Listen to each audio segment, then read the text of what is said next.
Sorry, breaking news lang. Naglabas na po ng warrant of arrest laban kay Atong ang isang korte mula sa Laguna, Santa Cruz, Laguna. Hawak na po ba natin ang warrant and when do we intend to serve it?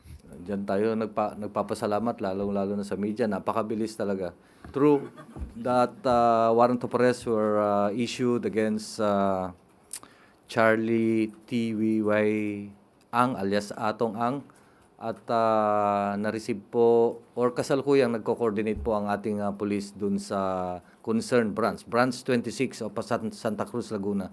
And we have some of the personalities subject of that warrant of arrest are actually in custody sa Philippine National Police kasi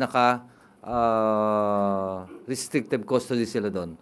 I think there are about 10 or 11 police personnel who are under restrictive custody, and they are now being directed to surrender to the Criminal Investigation and Detection Group. And the others, the dedicated teams of the PNP are now on their way to implement the warrant of arrest. Are we anticipating any difficulty with the service of the warrant?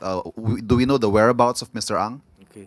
We have certain procedures in implementing warrant of arrest, hindi lang warrant of arrest, at different police operations. This is a implementation of warrant of arrest. Meron tayong procedure and